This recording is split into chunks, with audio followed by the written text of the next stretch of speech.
दोस्तों आज हम मुग़लों की हिस्ट्री उसके सोर्सेस को समझेंगे कि जो मुग़ल कालीन जो इतिहास है, जो हमारे इतिहासकारों ने जो मुग़ल काल की जो हिस्ट्री लिखी है वो किस आधार पर लिखी है, कैसे रिसर्च करके लिखी है।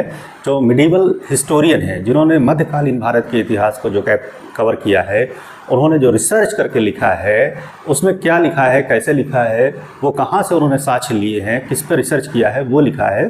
तो उन सोर्सेस को आज हम समझेंगे। ठीक है। मुग़ल कालीन हिस्ट्री के जो सोर्सेस हैं, यानी इनके इतिहास की जो जानकारी हमको मिलती है उससे ही रिसर्च करके इसकी हिस्ट्री लिखी गई है। लेकिन आज के टाइम में जो गवर्नमेंट है उसने एनसीईआरटी को दे रखा है कि मुग़ल कालीन इतिहास के जो बादशाह हुए, जैसे बाबर हुआ, अकबर हुआ या औरंगज़ेब हुआ, इनकी अच्छाइयों की बजाय इनको थोड़ा विलेन बनाने की कोशिश की जा रही है। तो एनसीईआरटी को दे दिया गया है, जबकि एनसीईआरटी ने पहले रिसर्च करके इनको एक महान शासक भी बताया था कि ये अच्छे इन्होंने कारनामे किए, इनका जो शासन व्यवस्था थी, इनकी जो प्रशासन व्यवस्था थी काफ़ी अच्छी थी। लेकिन अब वहीं एनसीईआरटी इनको विलेन बनाने की कोशिश कर रही है। जैसे अकबर है, अकबर द ग्रेट पहले बोले जाते थे, अब अकबर विलेन हो रहे हैं। तो एनसीईआरटी को दे दिया गया है जो छोटे छोटे राजा थे उस समय उनको उठाया जाए, और जो उस समय जो मेन लीडर थे, जो मेन बादशाह थे, दिल्ली की गद्दी पे जो बैठे हुए थे, उनको थोड़ा सा डाउन किया जाए। ठीक है, यानी एनसीईआरटी भी कहीं ना कहीं प्रोपेगेंडा का शिकार है। इस समय एनसीईआरटी को एज ए प्रोपेगेंडा के रूप में यूज़ किया जा रहा है।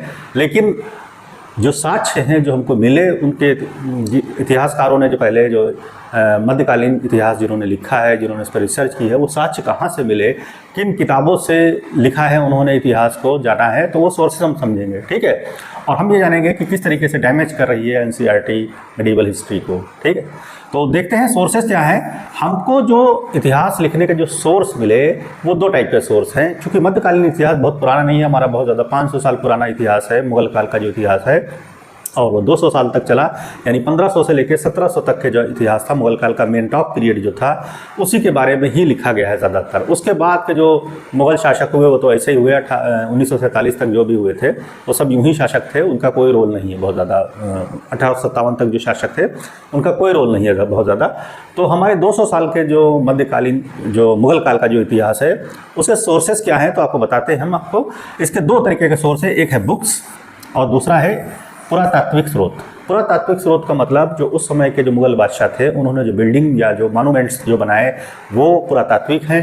ठीक है, आर्कियोलॉजी सर्वे उसका देखती है, उसका देखभाल करती है, और उस पर जो बिल्डिंगों पे जो लिखा है वो उस लैंग्वेज में लिखा है जो उस समय लैंग्वेज बोली जाती थी, यानी अरबी और फारसी उसमें लिखा हुआ है। तो उन साक्ष्यों को तो कोई मिटा नहीं सकता कि ये इन्होंने किया था, ये इन्होंने बिल्डिंग बनवाई थी। या बुक्स, उस समय के जो बादशाह होते थे वो लोग अपना इतिहास, उसके समकालीन जो लेखक होते थे वो लोग इतिहास लिखते थे उनके बारे में, तो उन बुक्स पे ही रिसर्च करके, ठीक है, इतिहासकारों ने मुग़ल काल का इतिहास लिखा। अब एनसीईआरटी उसको पलट रही है। ठीक है, तो चलिए हम उन्हीं बुक्स की चर्चा करते हैं जो मुग़ल काल के इतिहास को जिन बुक्स ने कवर किया है, जो उस समय के जो शासकों के टाइम जो राइटर्स थे जिन्होंने किताबें लिखी थी उस पर रिसर्च करके आज के हिस्टोरियन लिखते हैं। लेकिन एनसीईआरटी दूसरे तरीके से पेश कर रही है, इसलिए हमको ये बताना पड़ रहा है आपको। तो चलिए देखते हैं कौन कौन सी बुक्स थी मेन। तो बुक्स को ही हम देख लेते हैं और तब आपके जो है थोड़ा सा कॉन्सेप्ट क्लियर हो जाएगा कि इतिहास जो है, मुग़ल काल जो इतिहास है वो कहीं ना कहीं प्रोपेगेंडा का शिकार है। ठीक है, तो सबसे पहले इंपॉर्टेंट बुक है बाबरनामा। ठीक है, जिसको बाबर ने ही लिखा था, ये बाबर की ऑटोबायोग्राफी है बाबरनामा। ठीक है, इसको बाबर ने ही लिखा था। और ये इसको एक नाम और भी है, तुज़्क़े बाबरी या वाक़ियात बाबरी भी कहा जाता है। ठीक है, ऑटोबायोग्राफी बाबर की है, तुर्की भाषा में लिखी थी बाबर ने। ठीक है, बाबर जो मुग़ल काल का जो संस्थापक था वो अफ़गानिस्तान साइड से, यानी काबुल वगैरह को जीतते हुए इंडिया में जब उसने प्रवेश किया तो उसकी लड़ाई सबसे पहले यहाँ पर जो दिल्ली सल्तनत चल रही थी उसका आखिरी वंश जो था लोदी वंश, यानी उसका शासक जो था इब्राहिम लोदी, उसके साथ पानीपत की पहली लड़ाई हुई 1526 ईस्वी में। ठीक है, बाबर ने उसको पराजित किया क्योंकि बाबर बहुत ज़बरदस्त योद्धा था और इसने तोपों का इस्तेमाल किया था, सबसे पहले तोपों का इस्तेमाल किया था। ठीक है, यानी उस समय बाबर का माइंड कितना इंटेलेक्चुअल रहा होगा आप समझ नहीं सकते। ठीक, वो इंडिया में आया। अच्छा, उस समय इंडिया वगैरह तो कुछ ऐसा था नहीं। जो शासक होते थे वह कहीं ना कहीं अपनी सीमाओं का विस्तार करते थे, अपना शासन जो थे वो बढ़ाना चाहते थे। तो उसी विस्तारवादी उसमें आया, क्योंकि डेमोक्रेसी तो चल नहीं रही थी, ना वो किसी को लूटने आया, ना किसी के घर पे कब्जा करने आया। हर राजा दूसरे राजा से लड़ता रहता था, सोचता था कि जो है हम अपना विस्तार कर लें। तो उसी विस्तारवादी नीति से ये भी आया इंडिया इस साइड में, ठीक है। तो इसने उस समय इब्राहिम लोदी को पराजित किया और भारत में एक नए शासक के रूप में एक नींव पड़ी, जिसको हम मुगल काल कहते हैं, मुगल शासक कहते हैं, ठीक है। दिल्ली सल्तनत यानी दिल्ली की गद्दी पे बैठा, ठीक है। फिर इसने शासन स्टार्ट किया। हालांकि इसका शासन बहुत छोटा सा था, बहुत बड़ा नहीं था, लेकिन ये बहुत ही इंटेलेक्चुअल बादशाह हुआ, ठीक है। वो इसने जब अपने बच्चों को जो पत्र लिखा था, उस पत्र में ये लिखा था कि तुमको जो है दूसरे धर्मों का सम्मान करना चाहिए, दुश्मनों का भी अच्छे से दुश्मनों के साथ व्यवहार करना चाहिए, प्रजा की अपना ख्याल रखिए, ठीक है, दूसरे के दुख दर्द को समझिए। तो ये कोई अच्छा व्यक्ति ही कर सकता है। अब हम इसको क्रूएल कहते हैं, क्रूएल नहीं, लड़ते तो सभी हैं आपस में, ठीक है, जीतने के लिए। इस समय भी चल रहा है कि सब चाहते हैं कि मैं वर्ल्ड लीडर बन जाऊं और कुछ उसके लिए करने के लिए तैयार बैठे रहते हैं। तो उस समय ये भी चाहता था कि हमारा दुनिया में नाम हो, हम आगे बढ़ें, ठीक है। लेकिन इसकी सोच बहुत अच्छी थी और इसने जो अपने बच्चों को बताया कि बहुत छोटी सी ही स्पीच थी इसकी कि ज़िंदगी मौत की अमानत है और कामयाबी ज़िंदगी की, ठीक है। अपने बच्चों को बताया इससे पहले आपको जो है मौत अपनी अमानत ले ले, ज़िंदगी अपनी अमानत को ले ले, यानी कामयाबी हासिल करे, ठीक है। तो हर शख्स का एक मकसद होता है कामयाब होना, वही इसका भी मकसद था और इसी उससे ये इधर आया, ठीक। फिर इसकी जो किताब थी तो उसके बाबरी, जिस पे रिसर्च करके इतिहासकारों ने इसका इतिहास लिखा है, ठीक है। तो उसका इंग्लिश जो अनुवाद किया था मैडम बेवरीज ने, इनका जो है इंग्लिश में इसका अनुवाद किया मैडम बेवरीज ने। उसके बाद फारसी अनुवाद किया था अब्दुल रहीम खान खाना ने, इसका फारसी अनुवाद किया, क्योंकि ये तुर्की में लिखी गई थी, तुर्की भाषा में थी, बाबर ने ही लिखी थी। तो इसका फिर मतलब ट्रांसलेशन किया गया बाद में। उर्दू में जो ट्रांसलेशन इसका किया था मिर्ज़ा नसीरुद्दीन हैदर ने उर्दू में ट्रांसलेशन किया था। और बाबर जो था वो न्याय, टॉलरेंस, प्रजा के प्रति कर्तव्य, सभी धर्मों का सम्मान, दुश्मन के साथ अच्छा व्यवहार करने के लिए जाना जाता है। ये कहना कि बाबर एक क्रूएल शासक था, ये बिल्कुल गलत है, ठीक है। उसके बाद दूसरा देखते हैं हम, हुमायूं। दूसरा शासक जो हुआ था हुमायूं, इसका मुग़ल काल का जो दूसरा शासक था हुमायूं का जो इतिहास पढ़ना है आपको तो हुमायूं नामा से आप पढ़ सकते हैं। इसको लिखा था गुलबदन बेगम ने। गुलबदन बेगम जो थी वो हुमायूं की बहन थी, गुलबदन बेगम, और अकबर ने प्रेरित किया गुलबदन बेगम को, यानी इनकी बुआ लगती थी कि बुआ जी आप जो है हुमायूं के बारे में लिखिए, ठीक है। तो इन्होंने एक इतिहास लिखा और वो था हुमायूं नामा। हुमायूं के बारे में, हुमायूं किस तरीके से परेशानियों में रहा, हुमायूं ने ही सबसे ज़्यादा परेशानी झेली है इन मुग़ल बादशाहों में, ठीक है। तो गुलबदन बेगम जो थी बाबर की लड़की थी, उसने हुमायूं नामा लिखा और अकबर के कहने पे लिखा था। तो इसमें हुमायूं का इतिहास मिलता है। फिर आज के जो इतिहासकार हैं वो हुमायूं नामा पढ़ के हुमायूं पर रिसर्च करके फिर वो इतिहास लिखते हैं। अब ये कहना कि हुमायूं जो था उस समय जो है विलेन बना दिया जाए तो ये तो खैर गलत है। उसके बाद अगला जो बादशाह था आपका वो था अकबर। अब अकबर द ग्रेट, अभी तक तो अकबर द ग्रेट था, अब अकबर विलेन हो जाएगा कुछ दिनों में। क्यों? क्योंकि एनसीईआरटी बता रही है अकबर विलेन था, तो हम लोग भी समझेंगे विलेन था। अभी तक एनसीईआरटी कहती थी अकबर महान था, ठीक है, अशोक महान था। इंडिया में दो ही महान हुए, अकबर और अशोक। अब एनसीईआरटी कहेगी दोनों विलेन हैं तो हमको विलेन मानना पड़ेगा। तो इस समय एनसीईआरटी जो इतिहास लिख रही है वो तथ्यों, साक्ष्यों के आधार पे नहीं बल्कि कहानी के आधार पे इतिहास लिख रही है एनसीईआरटी, जो कि पूरी तरह से गलत है, ठीक है। इतिहासकार भी इससे सेटिस्फाई नहीं है, वो भी इस चीज़ को नहीं मानते, ये गलत है, ठीक है। लेकिन क्या होगा, आने वाली पीढ़ी जब बच्चे जब पढ़ेंगे वो एनसीईआरटी पे ही मानते हैं, क्योंकि रिसर्च करके वो लिखती है, ठीक है। तो उसी को ऑथेंटिक मानते हैं लोग, और वो जब पढ़ेंगे तो वो इसी इतिहास को पढ़ेंगे, उसके बाद वो भी कन्फ्यूज हो जाएंगे कि पुराना इतिहास ये कहता है एनसीईआरटी का, नया इतिहास ये कहता है, तो वो भी फंस के रह जाएंगे। वो भी कहेंगे क्या हमको बहकाया जा रहा है, जो बच्चे जो तैयारी कर रहे हैं, जो पढ़ रहे हैं एनसीईआरटी, तो वो भी कहेंगे हमको कहाँ मिसगाइड किया जा रहा है, ठीक है। तो हम अकबरनामा से जानेंगे अकबर का इतिहास। तो अकबरनामा एक किताब है, अबुल फजल ने लिखी थी इस किताब को, और आईने अकबरी की जान है, ठीक है। आईने अकबरी इसकी जान है। अकबरनामा जो है वो 3 पार्ट में है, आईने अकबरी है, दूसरा पार्ट, तीसरा पार्ट, ठीक है। यानी पहला दूसरा पार्ट जो है, उसके बाद तीसरा पार्ट। तो पहला पार्ट जो है तैमूर से लेकर हुमायूं तक का इतिहास लिखा है, यानी जो अकबरनामा है उसके 3 पार्ट हैं। एक पार्ट उसका आईने अकबरी है, 2 पार्ट और हैं। पहले पार्ट में जो है तैमूर और से लेकर हुमायूं तक का इतिहास है, दूसरे और तीसरे में अकबर के बारे में इतिहास है इसका, ठीक है। और आईने अकबरी जो है, तीसरा पार्ट जो है वो आईने अकबरी है, जो कि अकबरनामा की जान है। लिखा था किसने? अबुल फजल ने, ठीक है, अबुल फजल ने इस किताब को लिखा था। फिर आ जाते हैं हम आपके अगली किताब पे। हम एक एक करके जो इम्पोर्टेंट किताबें हैं उन्हीं पे ही चर्चा करेंगे, जो मुग़ल काल के इतिहास को दर्शाती हैं, ठीक है। उन किताबों को हम दिखाएंगे भी, एग्जाम में ये पूछी भी जाती हैं, तो बच्चे इसको कर सकते हैं, जो कंपटीशन की तैयारी कर रहे हैं या जो भी इतिहास पढ़ रहे हैं उसको कर सकते हैं। एक किताब है आपकी तुज़ुक जहांगीरी। तुज़ुक जहांगीरी किताब जो है ये जहांगीर की आत्मकथा है। इसको जहांगीर ने लिखा था, जहांगीर की आत्मकथा है। उसके 17 साल का जो शासनकाल था उसके बारे में इसने लिखा।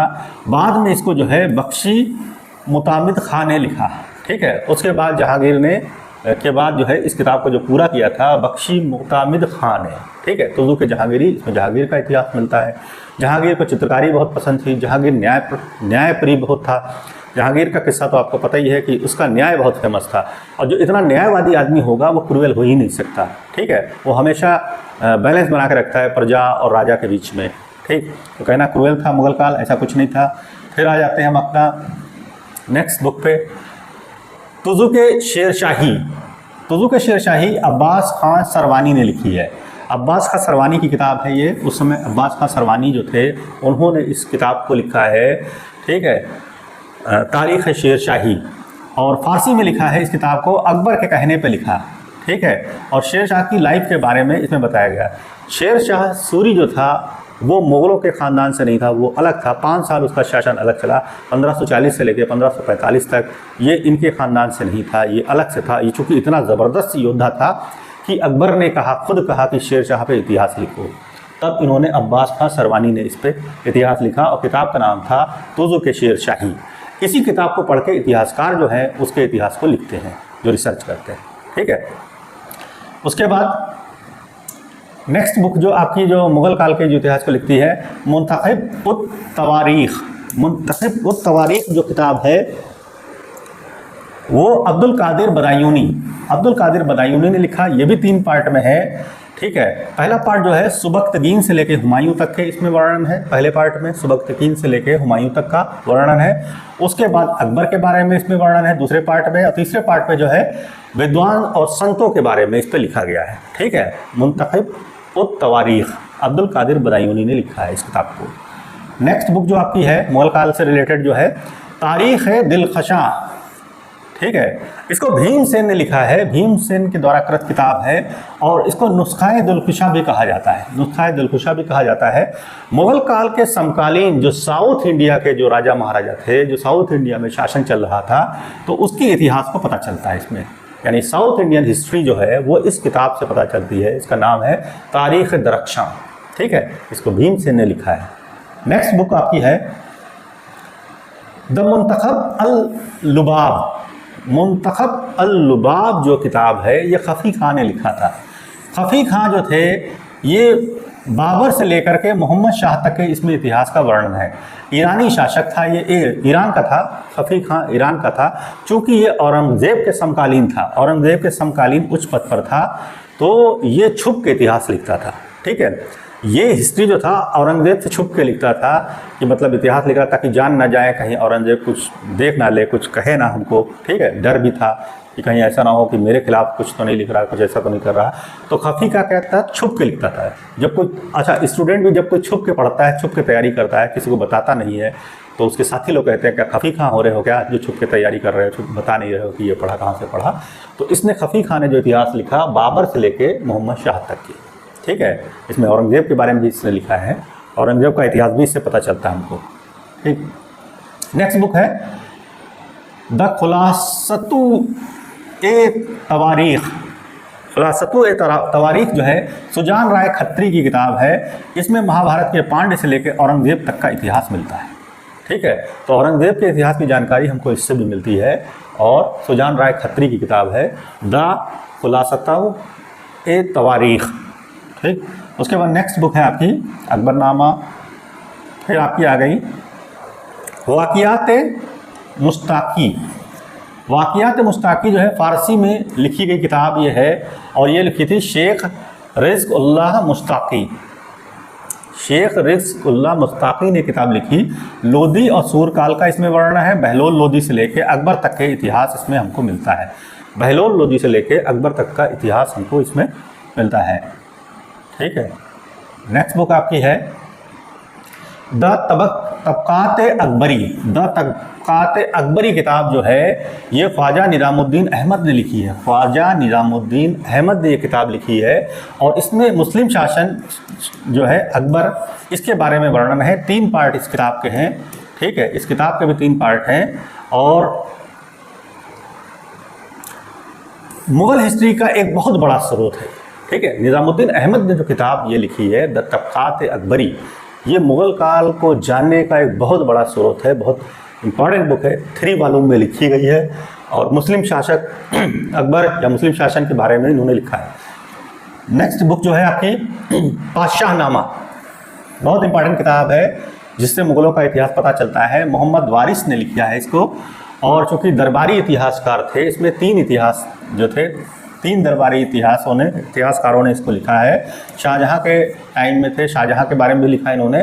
तो अमीर कांजीवनी एक जो भाग लिखा है इन्होंने, अमीर कांजीवनी ने, अब्दुल हमीर लाहौरी ने लिखा है, और फिर मोहम्मद वारिस ने इसको जो है पूरी तरह से कंपाइल किया है। ठीक है, तो 3 राइटर्स जो हैं उन्होंने इस किताब को लिखा, तीनों ने ही नाम रखा पातशाहनामा। ठीक है, पार्ट 1, पार्ट 2, पार्ट 3 इस टाइप की किताब है।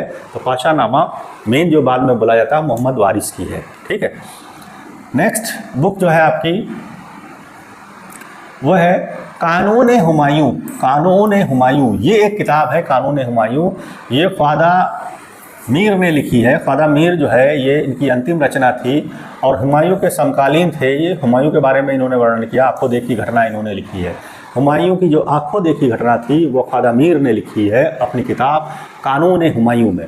ठीक है, तो इससे हमको हुमायूं का इतिहास पता चलता है। नेक्स्ट किताब है आईन अकबरी, बहुत इंपॉर्टेंट किताब है। आईन अकबरी जो है ये अबुल फजल ने लिखा है, अभी आपको बता भी चुके हैं ऊपर हम, जो अकबरनामा है उसी का एक पार्ट है आईन अकबरी, अबुल फजल ने लिखा है। ठीक है, इनके नवरत्न भी थे अकबर के। फिर नेक्स्ट किताब है तारीख़ दाऊदी।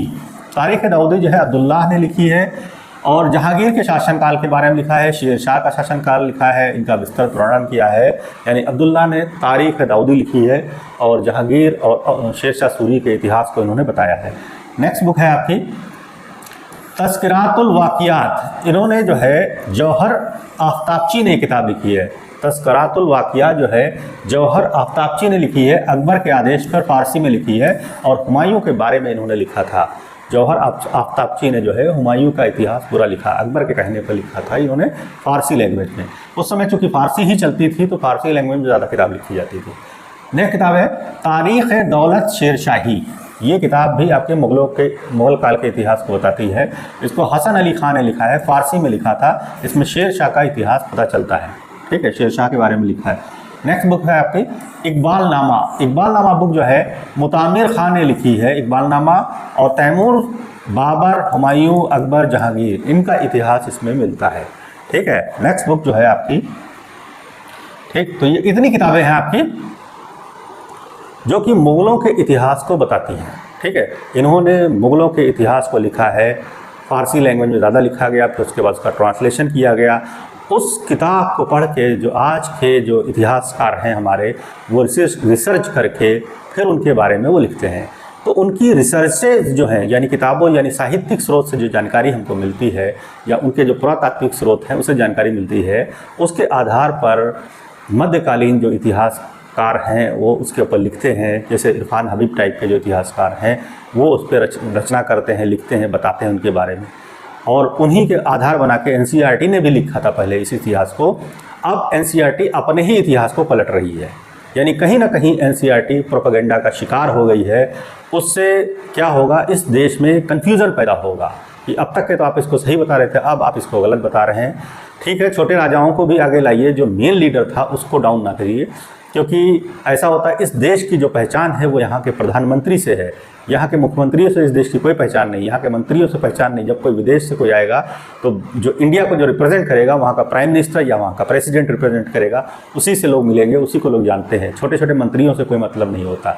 मंत्री अपनी जगह पर हैं हूँ, लेकिन मेन रोल जो होता है, मेन लीडर कौन होता है, जो यहाँ का प्राइम मिनिस्टर है, उसी को ही लोग मानेंगे, तो उसी का ही इतिहास जानेंगे कि ये किस तरीके का शासक था, इसने कैसे किया।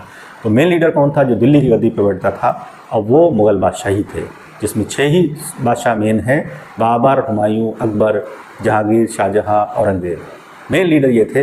1526 से लेकर 1707 तक का इतिहास जो था मुग़ल काल का मेन इतिहास ही।